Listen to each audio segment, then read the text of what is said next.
Okay, imagine this. Paris, 1894. There's a cleaning woman, right? She works for French intelligence. She's going through the trash of the German embassy. Standard stuff, probably. But then she finds it. Just one single sheet of paper, unsigned. It's called a bordereau. Basically, a list of military secrets. Yeah, it's the scrap of paper. Exactly.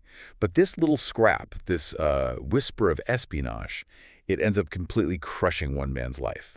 And more than that, it sets off this huge national crisis. So deep, so venomous.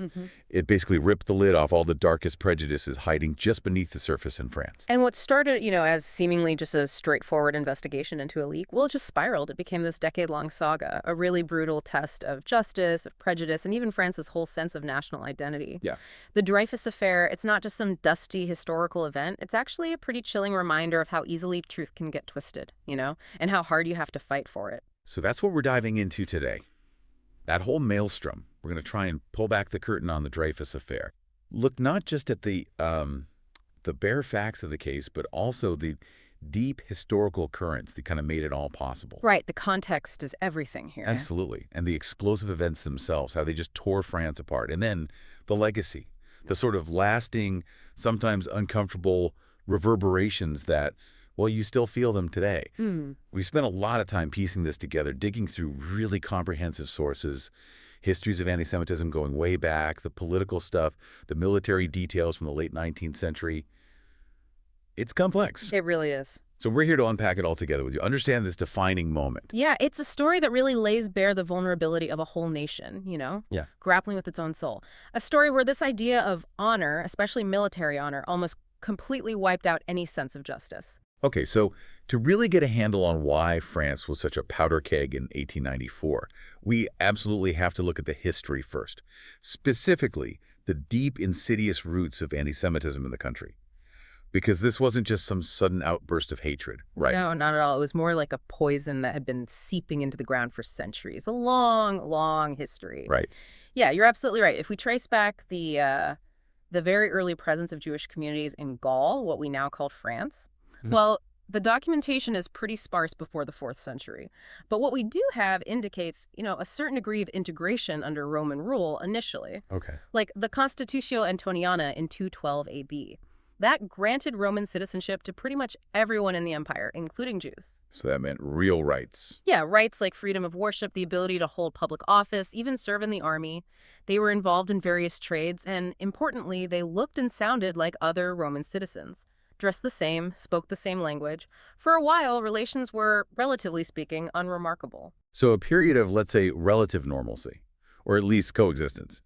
But that started to change pretty dramatically once the Roman Empire became Christianized, especially after Constantine's conversion around 313 AD. How did that really hit Jewish life? Oh, the shift was stark. Really stark. Restrictions started piling up pretty steadily. Imperial decrees, like one from Emperors Theodosius II and Valentinian III in 425 AD, specifically barred Jews and pagans from practicing law or holding public office. And what was the reason they gave? The stated reason was to prevent Christians from being, subject to them or potentially being swayed from their faith. Then, as the Merovingian dynasty rose and Clovis had converted to Catholicism around 496, the pressure just intensified. Bishops in some areas started giving Jews this brutal choice: baptism or expulsion. Wow. So forced conversions weren't just a medieval thing. They were happening really early on in French history. Precisely. We see it very clearly under King Dagobert I in 633 AD. He infamously forced Jews to convert or just leave France entirely. And the church itself was involved institutionally. Oh, absolutely. At the same time, you had a whole series of church councils, Elvira, Vannes, Orleans, Clermont, spanning centuries, systematically aiming to limit Jewish influence and, frankly, interaction. They outlawed things like mixed meals, marriages between Jews and Christians, even telling people not to observe Shabbat. The goal was pretty clear: that diminish Jewish community life and its potential influence. Okay, that definitely sets a grim stage for the Middle Ages, Yeah. which, as you said, became marked by escalating persecution, these cycles of violence and expulsions. It really shows how deeply ingrained this prejudice became over time. It really does. The 11th century in particular ushered in a really dark era. Widespread persecutions kicked off around 1007 under King Robert II, who was chillingly known as the Pious. La Pious. Right, yeah. Hebrew pamphlets from the time actually describe how King Robert conspired with his vassals to impose forced baptisms. This led to horrific mob violence, people being killed, even instances of Jews taking their own lives to escape conversion or murder. The esteemed Rabbi Senior was among those killed. Robert II was infamous for his religious intolerance. He even brought back the old Roman custom of burning heretics at the stake. And you mentioned some of the earliest massacres happening in places like Rouen. What went down there? Rouen in Normandy saw some truly tragic events. Chronicles report women jumping into the river, choosing drowning over the fury of the mob and forced baptism. And beyond that, there's this contentious account from Adhemar of Chabannes around 1010. Contentious how? Well, its historical accuracy is debated, but he claimed anti-Jewish feelings were deliberately inflamed by a fabricated letter. This letter supposedly blamed Jews for the destruction of the Church of the Holy Sepulchre in Jerusalem back in 1009. Wow. Whether the letter was real or not.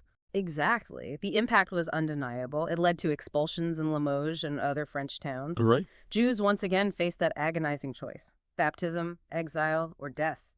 It's unsettling how easily these baseless accusations could just ignite widespread violence. And then, of course, came the Crusades, which ramped up these massacres on an even broader scale, didn't they? Catastrophic. The Crusades were utterly catastrophic for Jewish communities across Europe. During the First Crusade in 1096, for example, crusaders in Rouen reportedly locked Jews in a church and just murdered them indiscriminately. They only spared those who accepted baptism. Horrifying. Yeah, this period saw what are horrifyingly known as the Rhineland massacres, or the German Crusade of 1096. They completely devastated communities like Speyer, Worms, and Mainz. These are collectively referred to as the urban sham in Hebrew, meaning the destruction of the communities. Tragically, historians often view these events as early precursors in this terrible sequence of anti-Semitic violence that, ultimately culminated centuries later in the Holocaust. So this wasn't just about random mob violence, was it?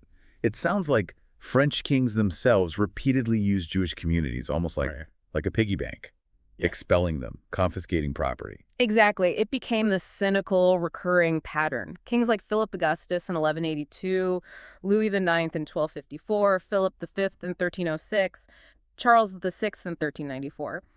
They all engaged in these cycles of expulsion and confiscation. How did that work exactly? Well, they'd expel the Jews, seize all their assets to fill the royal coffers, and then sometimes allow them back temporarily, often for a hefty fee, only for the whole cycle of persecution and plunder to start all over again. It was a deeply entrenched and, frankly, very convenient form of prejudice tied to finance. And then, as if things weren't bad enough, the mid-14th century brought the Black Death, which just became another excuse for massacres and scapegoating. Oh, a truly devastating chapter. The Black Death wiped out maybe half of Europe's population, and in this terrifying surge of just irrational fear, Jews were falsely blamed. The rumors spread like wildfire. They were poisoning the wells.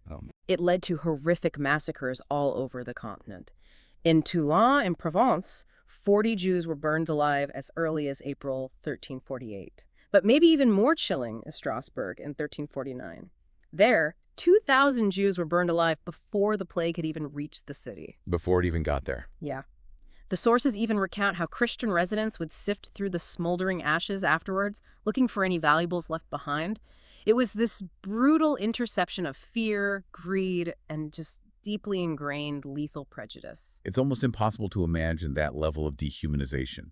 And this pervasive hatred, it wasn't just limited to violence, right? It was also solidified, perpetuated through the art of the time. Yes, medieval Christian art played a really significant, often quite insidious role in establishing and reinforcing these harmful stereotypes. You see it clearly in the allegorical figures of ecclesia and synagoga. Right, representing the church and the synagogue. Exactly. Ecclesia, the church, was always depicted upright, crowned triumphant. Synagoga, symbolizing the Jewish people, was typically shown blindfolded, holding a broken staff, maybe the tablets of the law slipping from her hand. What was the message there? It reinforced this theological idea called supersessionism, the belief that the old covenant with Moses was superseded by the new covenant of Christ. So the imagery implied Jews had lost God's favor, that they were spiritually blind. And the art often went further than that, didn't it? Directly linking Jews to evil itself. Precisely. Medieval Christians often believed that anyone who didn't accept Christ as the Messiah was basically in league with the devil, condemned to hell. So in a lot of art, Jews were explicitly made to resemble demons, or they were shown actually interacting with the devil. So it wasn't just about making them look different. No, it served multiple purposes. It depicted Jews as ugly, grotesque, grotesque, something to be feared, but it also asserted this kind of innate similarity between Jews and demonic forces. They were marked unequivocally as enemies of Christians and, maybe most damningly, as Christ killers. So by the 12th century, you had this clearly defined, visually reinforced, stereotypical Jew deeply embedded in the popular imagination. Absolutely.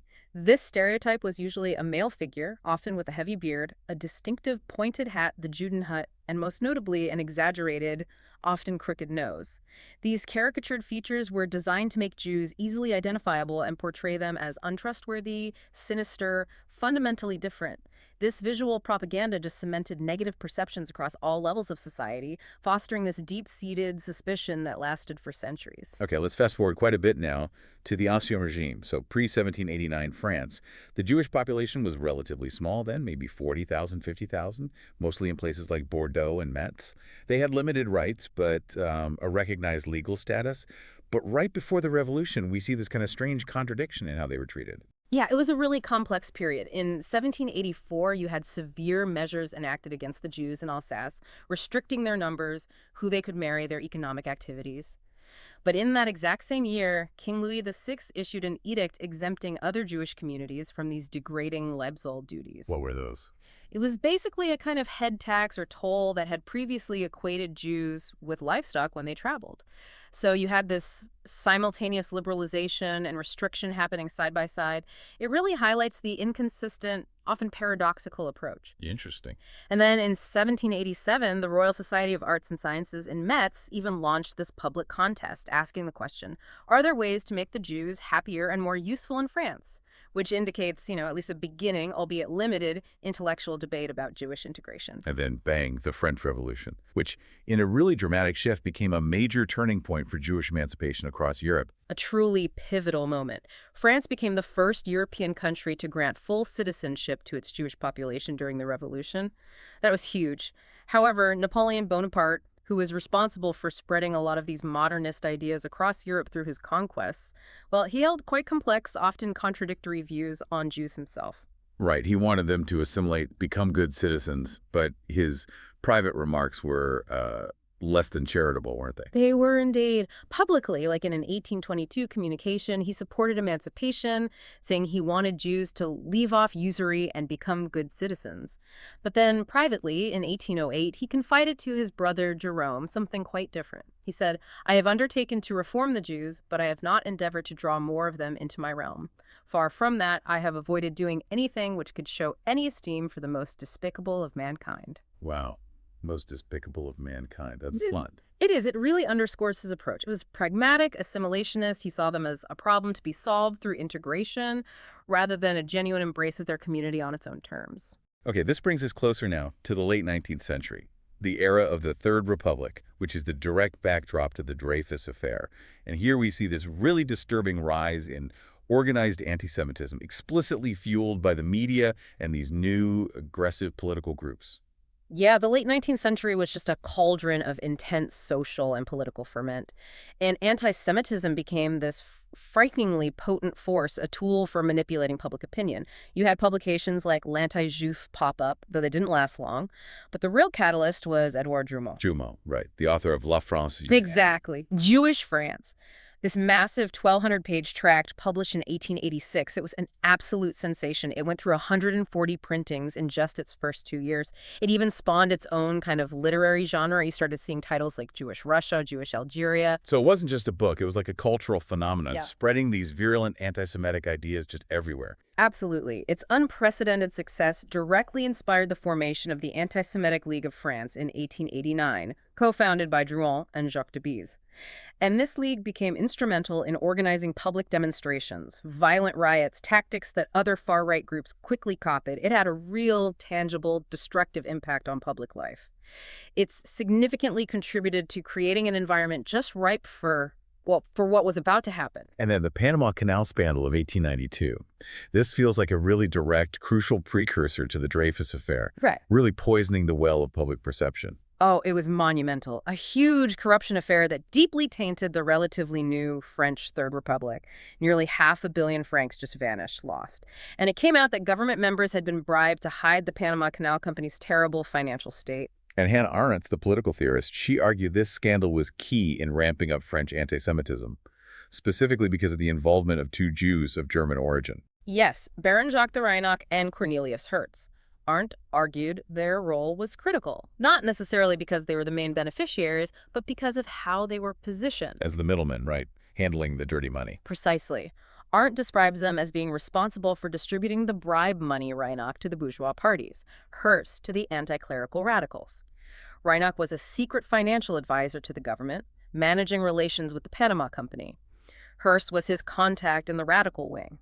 But Hearst's own double-dealing eventually pushed Reinach to suicide. And that's where Drumont's newspaper, La Libre Parole, jumped in. Because Reinach, before he died, apparently gave Drumont a list of the politicians who took bribes. Yes, reportedly in exchange for a promise to cover up Reinach's own involvement. And this act just transformed La Libre Parole.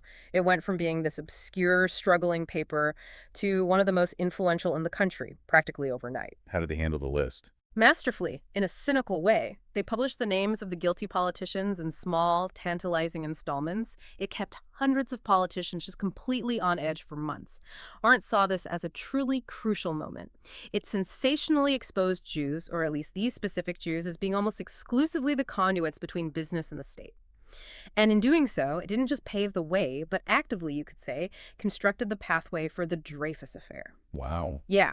So this historical backdrop, saturated with centuries of prejudice, fueled by recent political scandals, it's absolutely essential for understanding the intense societal tensions just simmering, waiting to boil over into a national crisis. It really wasn't a question of if, but when, and how that spark would finally ignite the tinderbox. And what a crisis it was.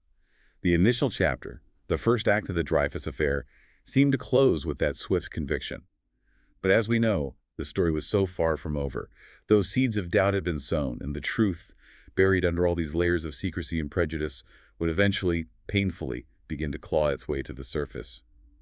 So let's shift gears a bit from those deep historical roots to the immediate climate just before Captain Alfred Dreyfus found himself accused. The Third Republic, as you mentioned, wasn't exactly a picture of stability, was it? No, not at all. By 1894, the Third Republic was still pretty fragile, only about 2 decades old. Politically, it was just incredibly volatile. Ministries came and went constantly, governments collapsed frequently. The country just seemed to lurch from one crisis to the next. Like what? What were the big ones just before Dreyfus? Well, just in the few years leading up to it, you had General Boulanger's attempted coup in 1889. That was a massive threat to the Republic itself. Then came the huge Panama Canal scandals in '92, which, as we discussed, really cemented those anti-Semitic narratives about Jewish financiers. And on top of that, there was this persistent threat of anarchist attacks, bombings. It kept the whole nation perpetually on edge. The political ground was just deeply fractured, making it really fertile soil for suspicion and scapegoating. Amidst all that political chaos, you have the military, standing as this powerful, almost sacred institution, especially with France still reeling from that devastating defeat in 1870. Precisely. The Franco-Prussian War, that trauma, still haunted the national psyche. It fueled this extreme nationalism, this burning desire for revenge against Germany, the revanche. The military was seen as the ultimate guardian of national honor, demanding huge resources and unquestioning loyalty to prepare for the next war. That's the context for the Franco-Russian alliance, too, right? In 1892. Yes, a strategic move, but also controversial. And what's really crucial to grasp is that within the army itself, many officers, especially those from aristocratic backgrounds, held deep contempt for the parliamentary republic. They saw it as weak, ineffective. The cult of the flag, military honor, often seemed more important than any real allegiance to Republican ideals. It created this kind of state within a state. So the army was deeply respected, almost revered by the public, but simultaneously held itself somewhat apart from the government it supposedly served. Yes, exactly. And this created internal tensions, too. The army was trying to modernize, democratize a bit, but this often led to bitter strife. You had rivalries between officers from the prestigious École Polytechnique and those from the more traditional Saint-Cyr military academy. This bred resentment, jealousy, particularly among junior officers. And add to that the arms race. Right, especially around the new ultra-secret 75mm field gun. Its development just heightened the stakes for military intelligence, for counter-espionage. It created this environment of acute paranoia about leaks, about spies, about traitors within. Which brings us neatly to the statistics section. The SR France's military counterintelligence unit. Sounds like this small, crucial unit was operating under immense pressure in that atmosphere. Immense pressure, yeah. Created back in 1871, the SR was remarkably small, just a handful of officers and civilians. Its head in 1894 was Lieutenant Colonel Jean Sander, an Alsatian, like Dreyfus, but significantly described as a convinced anti-Semite. Ominous. Definitely. Their mission was clear: gather intelligence on rival powers, especially Germany, and crucially, stop leaks. They'd had prior espionage cases hit the headlines, like the archivist Boutonnet convicted in 1890 for selling shell plans. So espionage was already sensational news. The atmosphere within the SR and really across the military high command was one of acute intrigue, suspicion, and this desperate desire to protect state secrets at any cost. And all this, the political instability, the military paranoia was just amplified by the prevailing social climate, wasn't it? With anti-Semitism not just present, but really rampant and violently public. Absolutely. This rise of nationalism and anti-Semitism was directly fueled by figures like Drummond. His Jewish France had sold an astonishing 150,000 copies in its first year alone. The influential press, largely free from serious legal risks when attacking private citizens back then, just pumped out offensive, defamatory information constantly, without remorse. And the popularity of duels during this period, often ending in fatalities, that directly reflected the violent, visceral nature of this public hatred. Right. These weren't just I haven't seen cafes, were they? You mentioned Captain Kremyefoa, a Jewish officer forced to duel Drummond himself, or Captain Mayer being killed by the Marquis de Morez, one of Drummond's associates. These were actual, physical, deadly confrontations. That's a crucial point. The hatred wasn't abstract. It was public, aggressive, often violent. Jews were relentlessly demonized by figures like Drummond, whose newspaper, Le Libre Parole, had a massive circulation, maybe 200,000 copies in 1892. It reached a huge popular readership. Even though the Jewish population itself was relatively small. Yeah, in metropolitan France, only about 80,000 people, maybe 40,000 in Paris, largely integrated into French society. But the anti-Semitic narrative pushed by the press was widespread, and it expertly tapped into these existing anti-Semitic traditions, especially within certain conservative Catholic circles. This potent mix just created fertile ground for public outrage, a readiness to believe the worst, even without a shred of real evidence. Okay, so the stage is well and truly set. A politically unstable nation, a revered but isolated military consumed by paranoia, and a public primed by virulent, almost institutionalized anti-Semitism. And then that fateful bordereau turns up in the German embassy's trash. How did this single document, this list of secrets, lead so directly to Captain Alfred Dreyfus? Well, the bordereau was discovered, as you said, by the cleaning woman, Madame Bastien, who was secretly a French agent in the wastebasket of the German military attaché, Colonel Maximilian von Schwarzkoppen. This unsigned, undated list mentioned 5 French military secrets, including details about a new artillery piece. It definitely seemed like a significant intelligence find. So who got it first? Lieutenant Colonel Sander, the head of the SR, he immediately informed the Minister of War, General Auguste Mercier. And Mercier. It seems he was under quite a bit of pressure himself, looking to make a name for himself. He certainly was. Mercier had been getting hammered in the press for perceived incompetence. He was actively looking for an opportunity to boost his public image, solidify his position, so he quickly launched 2 secret investigations into the leak, one administrative, one judicial. And this is where it gets crucial, right? The way they narrowed down the suspects. Absolutely critical and deeply flawed. The reasoning was described as crude. They almost arbitrarily restricted the suspect pool immediately. The SR's search was narrowed specifically to a trainee artillery officer currently on the general staff. Despite having no actual evidence pointing to that specific profile yet. None whatsoever initially. It was an astonishingly narrow focus right from the very beginning. It suggests they might have already had a certain type of person in mind. And that's how they landed on Captain Alfred Dreyfus. Tell us a bit about the man who would become the focus of this national obsession. Captain Alfred Dreyfus. He was 35 years old, an Alsatian French artillery officer, a graduate of the prestigious École Polytechnique, which set him apart a bit. And crucially, he was of Jewish descent. By all accounts, highly intelligent, very meticulous, perhaps somewhat reserved or formal in his manner, which some people misinterpreted as coldness or arrogance. So he fit the bill. He fit the arbitrary criteria laid down by the SR artillery background on the general staff. And in an atmosphere so profoundly charged with anti-Semitism, his Jewish background made him an exceptionally convenient target.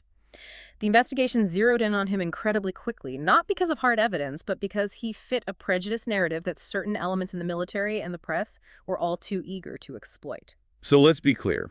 By October 13th, 1894, when they decided to bring him in, there was still no actual tangible evidence connecting Dreyfus to the bordereau. Yet what happened next was just, well, a chilling display of predetermined justice. It was a complete sham from the very first moment. General Mercier summoned Dreyfus for what he deceptively called a general inspection. But he pointedly ordered Dreyfus to come in civilian clothes, not uniform. Why? The true cynical purpose was to force a confession. Under French law at the time, a confession was considered absolute proof, the queen of evidence. Their plan was to get a sample of his handwriting under pressure.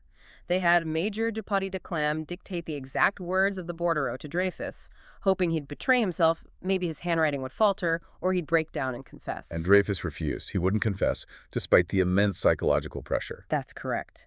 He steadfastly, calmly maintained his innocence throughout the dictation. Dupaty de Clam, the arresting officer, even resorted to this deeply disturbing tactic. He tried to push Dreyfus towards suicide by dramatically placing a loaded revolver on the table in front of him during the interrogation. Seriously. Yes, but Dreyfus refused that too. He reportedly said he wanted to live to establish his innocence. Yet, despite this complete failure to obtain any confession, Dupaty de Clam proceeded with the arrest anyway. He accused him of high treason, of conspiring with the enemy, and had him immediately imprisoned at Cherche-Midi military prison in Paris. And his wife, Lucy Dreyfus, was essentially silenced, threatened into complicity. She was, yes. Dupaty explicitly ordered her to keep the arrest an absolute secret from everyone, including her own family. He delivered this chilling threat, saying that if she spoke a single word, it could provoke a European war. Pure intimidation. And Dreyfus himself, what happened in prison? He was held in illegal solitary confinement, completely isolated, subjected to relentless interrogations that went on for days, even weeks. They were desperate to break him. But despite these brutal tactics, they failed. He never wavered in proclaiming his innocence. A testament to his resilience. Absolutely. And it's worth noting, Major Forzinetti, the commandant of the military prisons, who observed Dreyfus closely during this whole ordeal, he actually became convinced of Dreyfus's innocence. Forzinetti was, in effect, the very first official Dreyfusard, recognizing the injustice right from the inside. So the military was determined to prove guilt, with or without proof, and they moved quickly to trial. But this was hardly going to be an open, transparent process, was it? Given everything that had happened, a real criminal case should be public. Oh, it was anything but open or transparent. The 2 months leading up to the trial were marked by this unprecedented media frenzy. It was a deliberate manipulation of public opinion.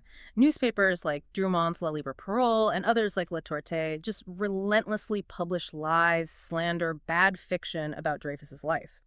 They used the opportunity to justify their ongoing anti-Semitic campaigns, running triumphant headlines like "You have been told." This whole pre-trial media circus was clearly a calculated strategy, likely encouraged by elements in the general staff, to poison the public mind and put immense pressure on the military judges. And General Mercier himself, the Minister of War, he actually publicly declared Dreyfus guilty before the trial even started. That just seems outrageous, a flagrant violation of any sense of due process. An utterly scandalous prejudgment, yes. He did so in prominent interviews with major newspapers like Le Figaro and Le Gaulois. He basically issued a clear directive to the military court about what outcome was expected. The trial itself, when it finally happened in December 1894, was held entirely in closed court, close, despite significant public and political pressure for openness. Why closed court? Officially, to protect military secrets mentioned in the bordereau. But for many observers, this secrecy was seen as an intolerable infringement of the fundamental values of the Republic. It made any independent scrutiny of the proceedings impossible. It allowed the military to completely control the narrative, present questionable evidence, and suppress anything that might contradict their case. The dice, it seemed, were well and truly loaded from the start. The outcome, then, feels almost inevitable, doesn't it? A foregone conclusion designed to protect this perceived national honor, the Army's reputation. Tragically so. On December 22, 1894, Captain Alfred Dreyfus was unanimously convicted of treason by the 7 military judges. He was sentenced to life imprisonment and military degradation, to be served on Devil's Island in French Guiana, one of the most notoriously harsh penal colonies imaginable. And the public reaction. The verdict was widely accepted, even welcomed, by a public largely swayed by the relentless press campaign and the military's narrative of betrayal. Both the political right and even significant parts of the left expressed regret that the death penalty had been abolished for such crimes. Jean Jaurès, the prominent socialist leader at the time, though he would later become a key Dreyfus, cynically highlighted the perceived injustice, remarking how a common soldier had recently been executed for just throwing a button at his corporal, yet this miserable traitor Dreyfus was allowed to live. It paints such a stark, chilling picture. A society so desperate for a scapegoat, so consumed by its deep-seated prejudices that it willingly sacrificed an innocent man on the altar of perceived national security and military honor. The first chapter of the Dreyfus Affair was indeed closed with that conviction, but as we know, the story was far, far from over. Those seeds of doubt, quietly planted by a few discerning minds, would eventually begin to surface, threatening to unravel the entire fabric of that predetermined justice. So the first act closes with Alfred Dreyfus shipped off to Devil's Island, just this remote, brutal penal colony off the coast of South America. For 5 years, he just languished there, completely isolated, cut off from the world, a man wrongfully condemned. Yet his story, as we now know, was nowhere near finished. What kept that fight ember of hope alive? Well, while Dreyfus himself endured these absolutely inhumane conditions, he meticulously documented his suffering in letters that eventually reached his family. A crucial fact persisted. Not everyone was convinced he was guilty. His family, most importantly his older brother, Matthew Dreyfus, simply refused to accept the verdict. Matthew's determination sounds incredible. It was unbreakable. He launched this incredibly arduous, seemingly impossible campaign to prove his brother's innocence. He poured his own money into it, hiring private investigators, lawyers. They meticulously re-examined every single detail of the case, searching for any inconsistency, any loophole, any hidden truth. It was a relentless, painstaking pursuit. And it was during that relentless search that a breakthrough finally happened. And ironically, it came from within the very institution that had condemned Dreyfus in the first place. That's right. Enter Lieutenant Colonel Georges Picquart. In 1896, Picquart became the new chief of the Military Intelligence Section, the SR, the very same unit that had initially built the case against Dreyfus. Okay, so Picquart takes over. What did he find? Picquart was known as a disciplined, methodical, dedicated officer, and his methodical review of the existing files, including re-examining that infamous bordereau, led him to a really shocking, undeniable discovery. He started looking into other potential suspects, other leads the original investigation had ignored or dismissed. And this is where the real mystery starts to unravel, isn't it? He found a name that just kept cropping up, raising profound questions about that original conviction. Yes. Picquart's thorough investigation unearthed compelling evidence pointing squarely at another French army officer, Major Ferdinand Walsin Esterhazy. Esterhazy. Okay, who was he? Esterhazy was, well, a bit of a character, an officer of Hungarian descent, known for his dissolute lifestyle and, crucially, burdened by severe gambling debts and chronic financial problems. This provided a powerful, clear motive for selling secrets, something Dreyfus completely lacked. And the evidence against him. Critically, Picquart discovered that Esterhazy's handwriting bore a striking resemblance to the handwriting on the bordereau. A much closer match, actually, than Dreyfus's handwriting, which had been ambiguously assessed by biased experts in the first trial. Plus, Esterhazy had undeniable opportunities, he had connections, he moved in circles where he could access sensitive information, and he had known links to the German embassy, specifically to Schwarzkoppen. The pieces of the puzzle weren't just falling into place, they were locking together, exposing a horrifying truth. They had convicted the wrong man. So Picquart, presumably acting on his duty and integrity, takes this explosive evidence to his superiors. How did the military establishment, the same generals who had overseen Dreyfus's conviction, respond when faced with proof that they'd made a catastrophic error and that the real traitor was still out there? Their response was, well, it was a masterclass in institutional self-preservation, completely prioritized over justice. When Picquart presented his damning findings to his superiors, General Boisdeffre, the chief of general staff, and his deputy, Major General Gonsi, they unequivocally refused to act on it. Refused. Just like that? Yes, like that. They were utterly unwilling to admit to such a monumental error. They feared it would shatter the army's credibility, maybe even incite public disorder. Gonsi famously told Picquart, "What does it matter to you if that Jew stays on Devil's Island?" And later, "If you say nothing, no one will know." Selling. Absolutely chilling. So instead of pursuing Esterhazy, they systematically suppressed Picquart's evidence. They went further.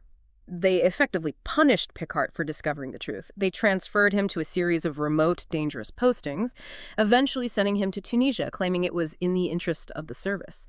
And they explicitly ordered him, under threat of severe disciplinary action, to maintain absolute silence about Esterhazy.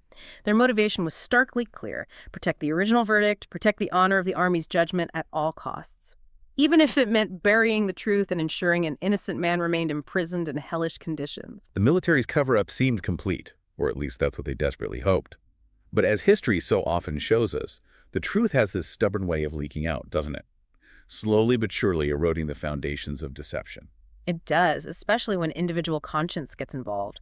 Despite the military's concerted efforts to bury Picard's discovery and Picard himself, whispers of the truth began to circulate, fueled partly by Picard managing to confide in his lawyer before leaving for Tunisia, and by Matthew Dreyfus's tireless investigations. And then, in November 1897, Matthew Dreyfus, armed with this growing conviction and evidence pointing towards Esterhazy, made a truly daring move. He wrote an open letter, published in the press, publicly accusing Major Esterhazy of being the author of the bordereau and the real traitor. Wow, a direct public accusation.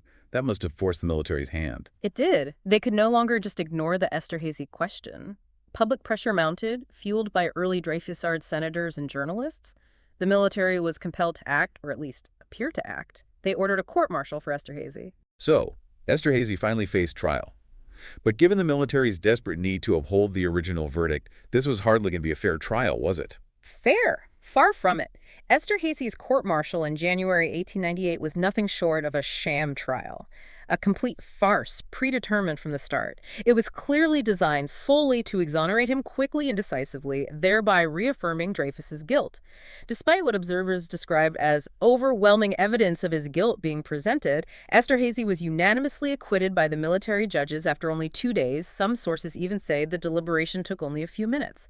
He supposedly left the courtroom to cheers from anti-Dreyfusard crowds. Unanimous acquittal after minutes. That's blatant. Blatant. This swift, completely unjustified acquittal was a monumental turning point. It didn't just infuriate those who already believed in Dreyfus's innocence. It served as undeniable proof, even for many previously undecided people, that the military high command was actively engaged in a conspiracy, a cover-up. For many moderate Republicans, people who revered the army but also valued justice, this blatant disregard for evidence, this intolerable infringement of the fundamental values of the Republic was simply too much to stomach. And this sham acquittal, this absolute travesty of justice, was the direct spark that ignited one of the most iconic moments in French history, a defiant roar for justice that still echoes today. Émile Zola's J'accuse. A truly electrifying moment and a brilliant strategic move in public advocacy. On January 13, 1898, just 2 days after Esterhazy's acquittal, Émile Zola, arguably France's most famous and respected living writer at the time, published his scathing open letter, J'accuse, right on the front page of the newspaper L'Aurore, addressed directly to the President of the Republic, Félix Faure. This wasn't just an opinion piece in the back pages, was it? This was a bombshell, dropped right onto the front page, aimed straight at the heart of the establishment. It was precisely that. Zola's letter was a direct, powerful, and incredibly detailed indictment. He named names. He accused specific high-ranking officers, Boisdeffre, Goncey, Mercier, du Paty de Clam, and the War Office itself of orchestrating the miscarriage of justice against Dreyfus and then covering it up by knowingly acquitting the guilty Esterhazy. His primary intent was strategic, though. How so? He deliberately wrote the letter in such a way as to provoke a libel lawsuit against himself. He knew that a public trial in a civilian court, unlike the secret military courts, would force a review of both the Dreyfus and the Esterhazy affairs. It would compel the presentation of evidence in public without the shield of military secrecy. For the first time, Zola's letter compiled all the existing information and data gathered by the Dreyfusards into one comprehensive, accessible narrative for the entire nation, the entire world to see. And it worked. He got his trial. And the Zola trial itself became this huge national spectacle, didn't it? Even though the state tried desperately to shut down any discussion of the actual Dreyfus case. Oh, they tried desperately. The government made every effort to restrict the trial solely to the question of whether Zola had libeled the military figures he named. They constantly violated the rights of Zola's defense team to present evidence about the underlying Dreyfus and Esterhazy cases.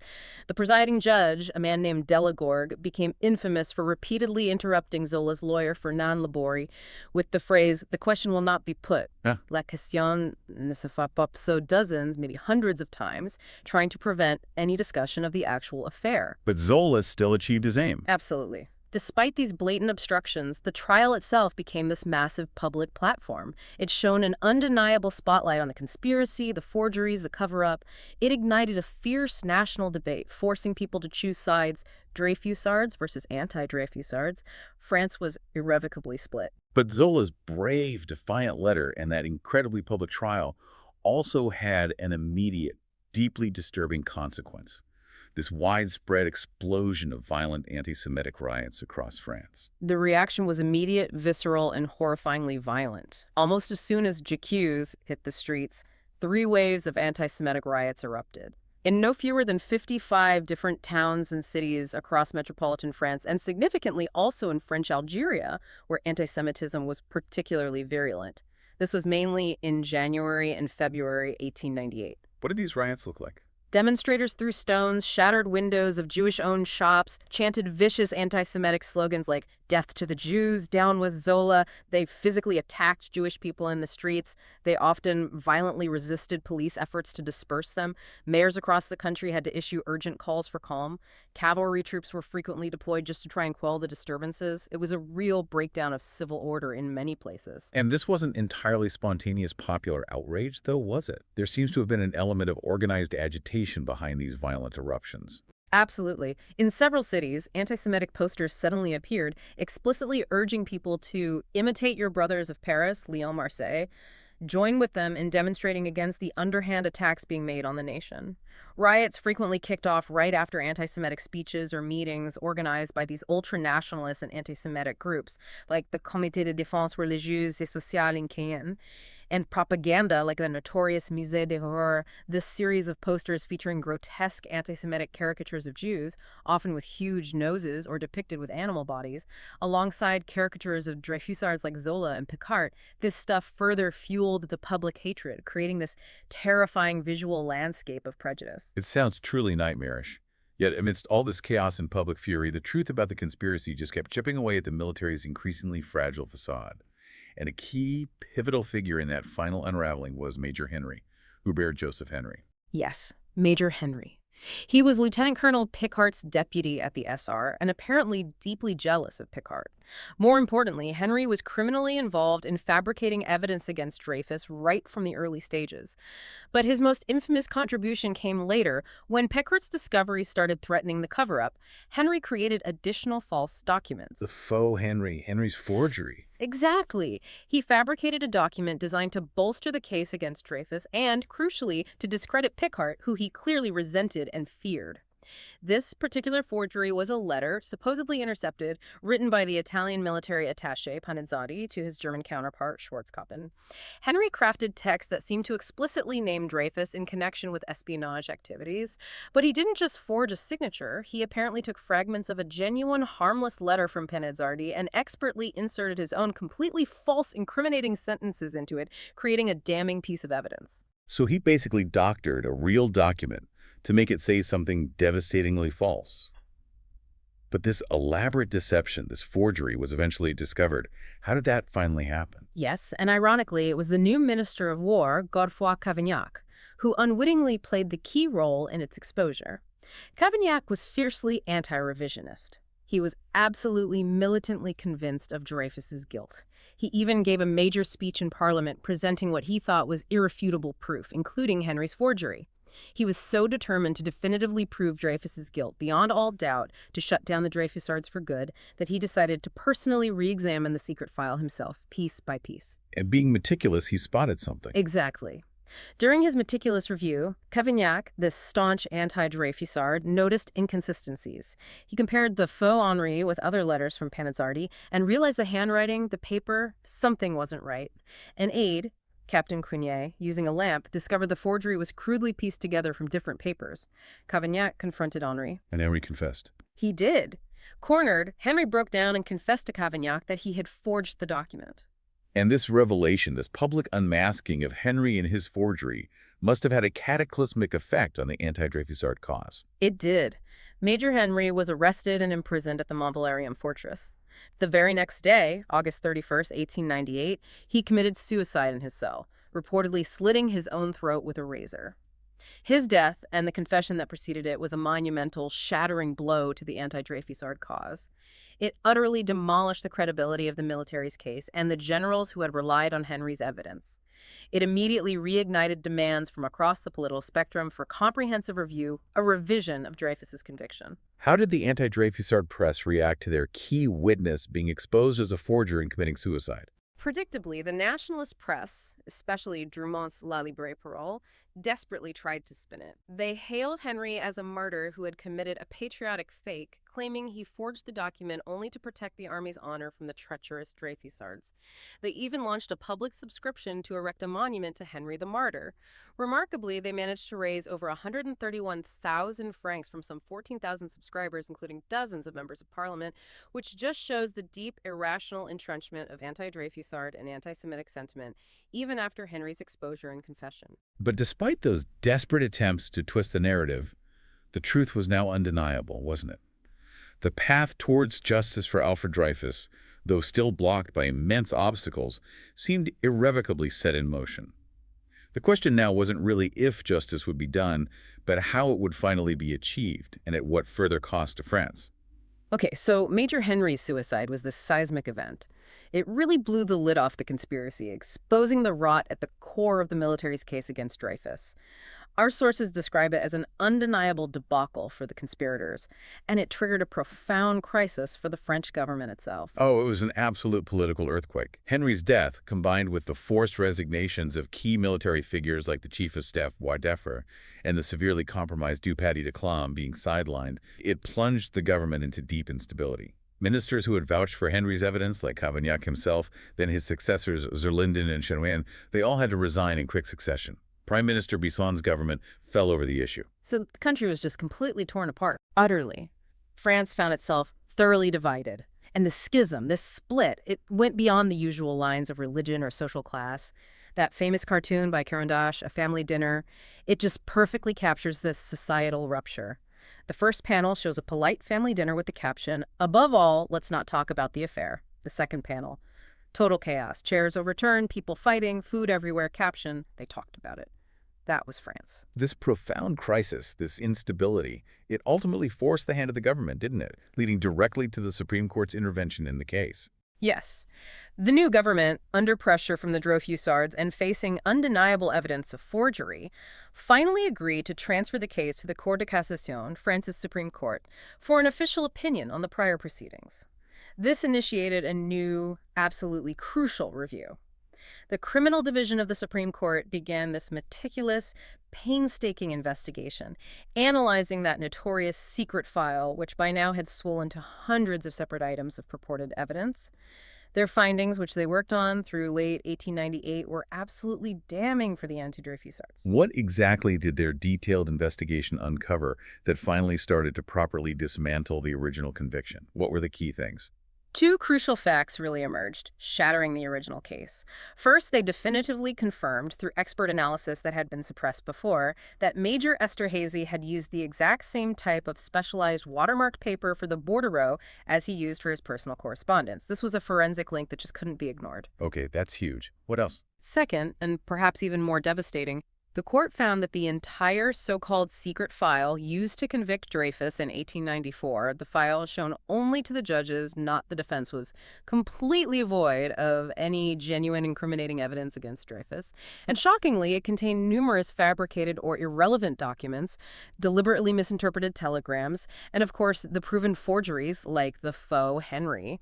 The court specifically identified multiple falsified documents and noted instances where dates had been deliberately altered to create a misleading timeline. This meticulous dismantling by the highest court in the land effectively obliterated the entire prosecution case against Dreyfus. And the Supreme Court also provided a critical layer of protection for Picard. right? He'd been relentlessly targeted by the military for exposing the truth in the first place. Exactly. While Pickard had been arrested by the military on charges related to leaking information, the Criminal Division of the Supreme Court, in a landmark decision related to the case review, asserted its jurisdiction. It effectively protected Pickard from facing a military court-martial, which had clearly been the General Staff's intention to silence him permanently. This judicial safeguard was a new, insurmountable obstacle for the military establishment. It allowed the truth to continue its slow, painful, but ultimately unstoppable emergence into the full light of day. Okay, so all this meticulously gathered evidence, the Supreme Court's damning findings, the legal maneuvering, it finally hit the stage for a second court-martial. The trial was moved to Rennes in 1899, and after 5 agonizing years of imprisonment on Devil's Island, Alfred Dreyfus was finally brought back to France. His return in June 1899 was carried out under conditions of extreme secrecy and clandestinity. He was still treated like a dangerous criminal, not a man potentially wronged, locked in a cabin for the entire voyage back from Devil's Island. He disembarked at a small port, Port Heligan, under the cover of night and was immediately whisked away to the military prison in Rennes.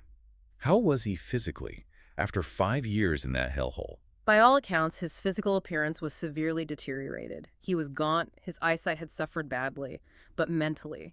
Despite his physical frailties, observers noted his remarkable, complete mastery of the files. He had apparently spent his brutal confinement meticulously studying every detail of his case that reached him, preparing for this moment. And the atmosphere in Rennes itself during the second trial, described as incredibly tense, like the city was in a state of siege. It was an absolute inferno of public emotion, political pressure, and media attention from around the world. The judges of this new court-martial were under immense scrutiny. Esterhazy, the confessed author of The Bordereau, who by this point had fled to exile in England, was conveniently excused from testifying, avoiding a direct confrontation. But even despite Henry's confession and suicide, despite Esterhazy's admission, the high command of the army, figures like General Mercier, stubbornly continued to testify against Dreyfus. They offered no new proof, just rehashed old accusations, clinging desperately to their false narrative to protect the army's honor. Mercier testified again after everything. Yes, and he was actually booed during the trial, which was a pretty rare public display of defiance against such high military authority at the time. It showed how much public opinion, at least among those present, had shifted. And then something truly dramatic, truly shocking happened during the trial itself. Dreyfus's lead lawyer, Fernand Laborie, was shot. Just shot in the street. A truly horrifying incident. It underscored the extreme, violent passions swirling around the case.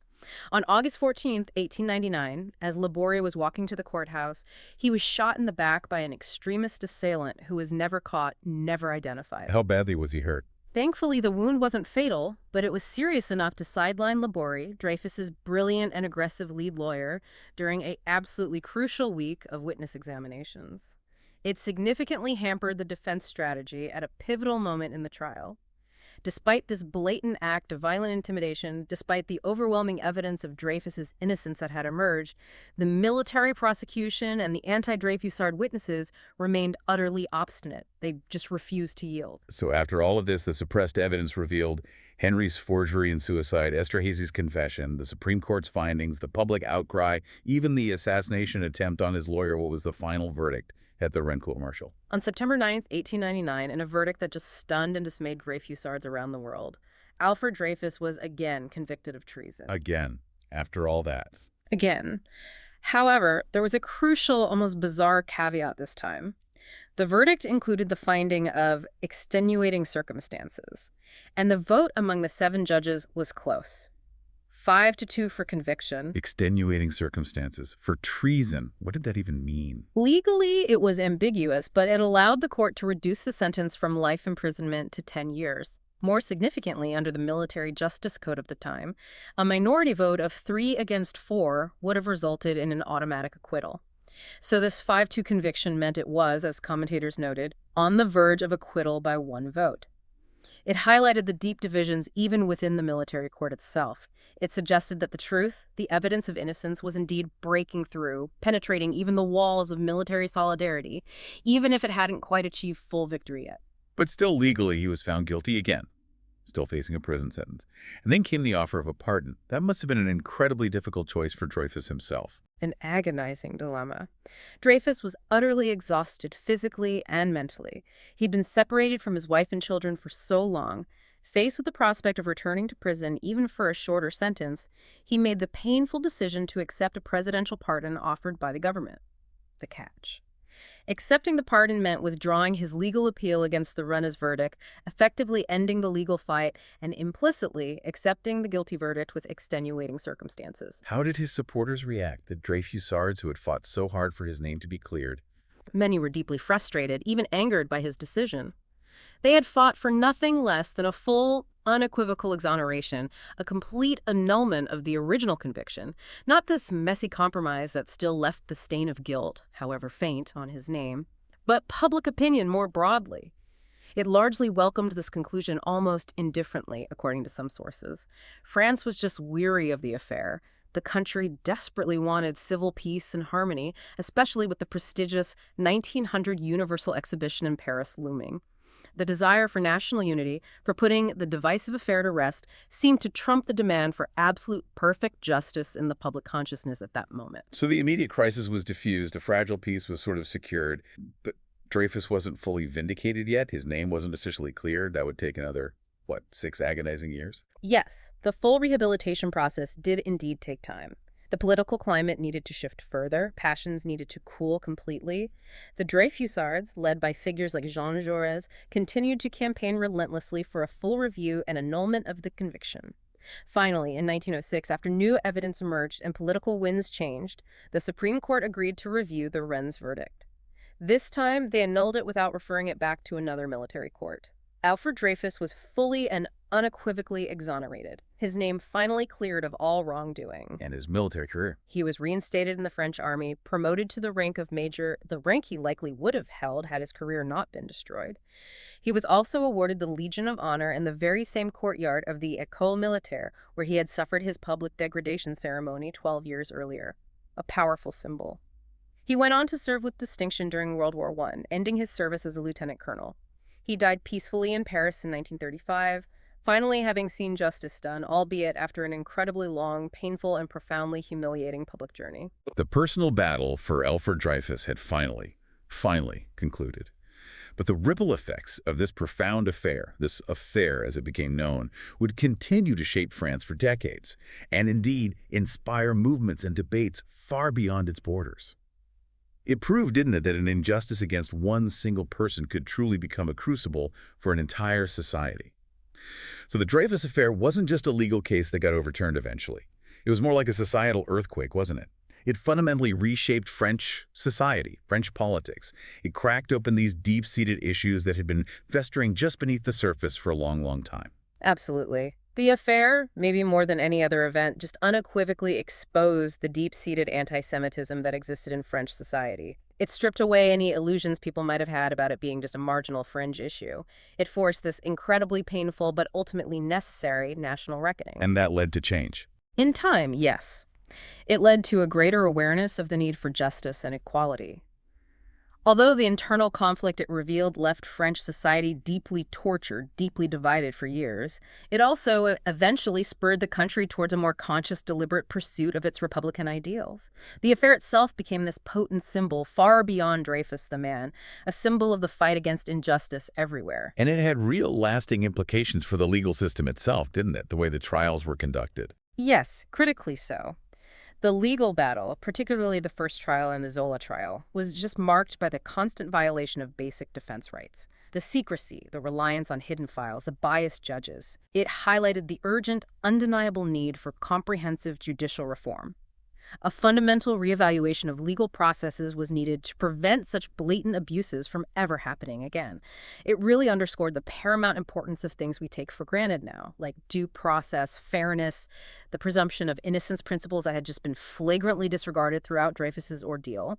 The affair forced France to confront the deep flaws in its justice system and begin that long, slow process of shoring them up. Now, what's truly fascinating and kind of ironic is the role of the press. It initially fueled so much of the anti-Semitism and hatred against Dreyfus, but ultimately it also played this transformative, even revolutionary role in exposing the truth, didn't it? Yeah, the affair undeniably led to an enhanced role of the press. It really solidified its position as a powerful fourth estate in French political life. For the first time, newspapers exerted this absolutely unprecedented influence, not just reporting events, but actively shaping public opinion, challenging state power, driving the national conversation. Why then? What changed? Well, this newfound influence was partly due to the sheer intensity of the debate, but also the high editorial quality that emerged. You had renowned writers and novelists, most famously Émile Zola, but also others, using newspapers as a powerful revolutionary way of expression. They transformed newspapers from just being outlets for news and gossip into these formidable platforms for intellectual and moral debate. While papers like Drumon's La Libre Parole had attacked Dreyfus so fiercely, Zola's J'accuse in L'Aurore provided this incredibly powerful counterbalance. It demonstrated the press's capacity to both destroy reputations and, crucially, to enlighten and advocate for justice. Yeah. And the political landscape itself was profoundly reshaped by the affair, even affecting the long-standing, often very contentious relationship between the church and the state in France. Indeed. The Catholic Church, or at least very powerful elements within it and its associated press like La Croix, took a strong, vocal anti-Dreyfus stance. Their unwavering support for the military, even after the forgeries were exposed, significantly discredited the church's political influence in the eyes of many Republicans and secularists. This direct fallout contributed powerfully, it wasn't the only factor, but a major one, to the passage of France's landmark 1905 laws separating church and state. A monumental shift that formally established the country's secular identity, the principle of laïcité. And what about political parties? The affair also spurred a major renewal of the political landscape. Socialism, for instance, underwent this profound intellectual mutation. Figures like Jean Jaurès, initially skeptical or indifferent, became unwavering Dreyfusards. They recognized the intertwined nature of fighting for social justice and defending individual rights, even for a bourgeois army captain. It also directly led to the birth of modern political parties in France. Groups like the French Socialist Party solidified, and the Republican Radical and Radical Socialist Party emerged, often considered the first modern political party in France, with a permanent structure, local committees, relying heavily on the networks forged during the Dreyfusard struggle. And it also sparked the creation of a major, enduring human rights organization, one that's still active today. Precisely. The contemporaneous creation of the Ligue des Droits de l'Homme, the French League for Human Rights in 1898, was a direct, powerful response to the institutional injustices laid bare by the Dreyfus Affair. This organization rapidly became the hub of the intellectual left, the self-proclaimed conscience of the humanist left. It actively campaigned for justice in the Dreyfus case, but also more broadly for individual rights, the defense of Republican values against authoritarianism and prejudice.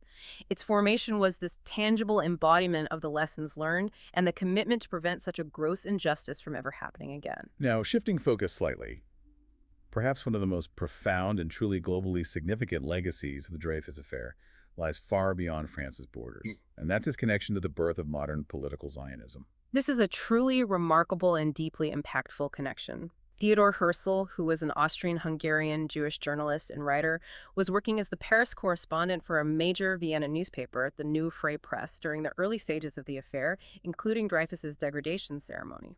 And what was Herzl's thinking before the affair? At the time, Herzl had been, in his own words, a fanatic supporter for assimilation of Jews into European society. He genuinely believed that complete integration, adopting the language, culture, even converting in some cases, was the ultimate solution to anti-Semitism.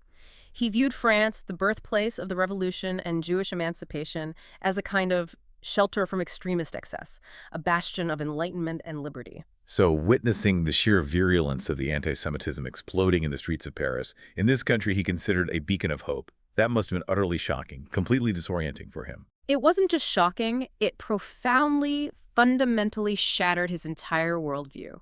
Witnessing the Parisian crowds chanting "Death to the Jews" during Dreyfus's degradation ceremony, observing the widespread, irrational public hatred directed not just at Dreyfus but at all Jews, it convinced him, tragically, that assimilation would never solve the problem of anti-Semitism because, as he bitterly concluded, the Gentile world will not allow it. This traumatic experience led him to completely abandon his assimilationist ideals. It forced him to reevaluate the very premise of Jewish life in Europe. And this pushed him towards Zionism. Yes. He became, as one source puts it, completely enveloped in a tiny movement calling for the restoration of a Jewish state within the biblical homeland in the land of Israel. The Dreyfus Affair destroyed his illusions about European tolerance and propelled him towards the idea that the only true safety for Jews lay in self-determination in their own state. And he didn't just join this tiny movement. He effectively became its defining, driving force, transforming it into a serious global political movement. Absolutely. He wasn't the first person to think about a Jewish state, but he was the indispensable organizer. He quickly took charge using his journalistic skills and connections. He organized the first Zionist Congress in Basel, Switzerland in 1897. This event laid the political and organizational groundwork for the future state of Israel. Herzl is now widely considered the inventor of Zionism as a real political movement, the father of modern Zionism. And he seemed to know the significance of what he was doing. He famously confided in his diary right after the Basel Congress with this almost astonishing prescience. At Basel, I founded the Jewish state. If I said this out loud today, I would be answered by universal laughter. Perhaps in 5 years, and certainly in 50, everyone will recognize this. His words proved remarkably prophetic, a direct, though entirely unforeseen, consequence of the injustice perpetrated against Captain Alfred Dreyfus in Paris. Wow. Incredible ripple effects. So what does this all mean for us today? We've traced the history, the case, the immediate aftermath. What are the enduring, powerful lessons from the Dreyfus Affair? And how do they resonate, perhaps especially in contemporary society, particularly in France itself? Well, I think the Dreyfus Affair serves as this chilling, incredibly powerful demonstration of how easily justice can be perverted when prejudice and political considerations are allowed to influence legal proceedings. It's just a stark, uncomfortable reminder that the fight for justice, the struggle against deeply entrenched biases, is never truly over. It requires constant vigilance, constant questioning. And it really highlights the critical, absolutely indispensable role of courageous individuals, doesn't it? People willing to stand up, often alone at first, against overwhelming institutional power and public fury. Absolutely. It profoundly emphasizes the importance of figures like Picard, who risked his entire military career for the truth, like Zola, who risked his reputation, his freedom, even his life, and the unwavering Dreyfus family, especially Mathieu, who risked their careers and their lives to fight for justice. Their actions underscore a fundamental truth, that truth has a way of coming out even when powerful forces try to suppress it. But often it comes out only because individuals are brave enough to force it out, often at immense personal cost. And sadly, disturbingly, we continue to see direct echoes of these historical struggles in modern issues, particularly the deeply concerning recent rise in anti-Semitic incidents, again in France. This is a critical and frankly tragic point. Since the year 2000, France has experienced what many observers, including Jewish community leaders, describe as an explosion of anti-Semitism, unprecedented since the Second World War. And this deeply troubling trend has been significantly amplified recently, particularly during and after the October 7th attacks and the subsequent Gaza war. What do the numbers show? Official French government reports indicate that the number of recorded anti-Semitic acts in France nearly quadrupled in 2023 compared to 2022. There were 1,676 reported incidents, attacks, threats, graffiti, and alarmingly high numbers have continued into 2024. And we've seen some truly horrific acts reported, haven't we? Stars of David painted on Jewish homes, a Jewish woman stabbed in Lyon with a swastika graffitied on her door, a synagogue firebombed in Rouen. These aren't just abstract statistics. They are direct acts of violence and intimidation targeting individuals. And tragically, perhaps most disturbingly, was the incident in June 2024 involving the reported gang rape of a 12-year-old Jewish girl in a Paris suburb, accompanied reportedly by anti-Semitic slurs and threats related to the Israeli-Palestinian conflict. Suspects apparently admitted hitting her because of comments she made about Palestine, and anti-Semitic content was found on one suspect's phone. These are not isolated incidents. They are part of a deeply concerning pattern that has led to a majority of French Jews, according to surveys, expressing profound feelings of unsafety in their own country. This must be leading to serious concerns among French Jews about their future there. And heartbreakingly, perhaps increasing emigration trends again. Indeed, it's a stark statistic. A staggering 1/3 of all French Jews who have emigrated to Israel since its founding in 1948 have done so in just the 10 years following 2009. That's a huge acceleration, reflecting heightened security concerns and this pervasive sense of growing unease. Now, the French government is actively tracking these incidents. Officials are speaking out forcefully against anti-Semitism, President Macron recently declared July 12th the anniversary of Dreyfus's final exoneration an annual national commemoration day starting in 2025, explicitly framing it as commemorating the triumph of truth over anti-Semitism. So there's an official recognition and effort to learn from the past. Yes, this ongoing vigilance, this active engagement with the painful lessons of the past is crucial, but the battle, as the Dreyfus Affair so starkly reminds us, is ceaseless. Prejudice morphs, it finds new excuses, new targets, but the underlying danger remains. The Dreyfus Affair really does remind us, doesn't it, that while progress can absolutely be made, the fight for justice, the struggle against these deeply entrenched biases, well, it's never truly over. The questions it raised about truth, about national identity, about individual rights versus state power or military honor, they continue to echo right through time. They challenge us constantly to examine our own societies, our own prejudices, our own institutions. It serves as this stark reminder of how easily prejudice can distort justice, and just how vital it is for individuals to stand up for what is right, even, maybe especially, when facing powerful institutions. Yeah, and maybe it poses a profound, enduring question for all of us listening today. What are we willing to do to ensure that truth and justice prevail when we see them confronted by deep-seated prejudice in our own communities, in our own societies, in our own time? The chilling legacy of the Dreyfus Affair really compels us, I think, to remain vigilant, to keep questioning, and to continue that relentless pursuit of a truly just society. One where the truth cannot be so easily buried, and where no one has to endure what Alfred Dreyfus went through. If you found yourself captivated by this deep dive into one of history's most compelling cases and the enduring fight for justice, be sure to subscribe to the Deep Dive for more explorations into the fascinating, complex corners of human knowledge and history.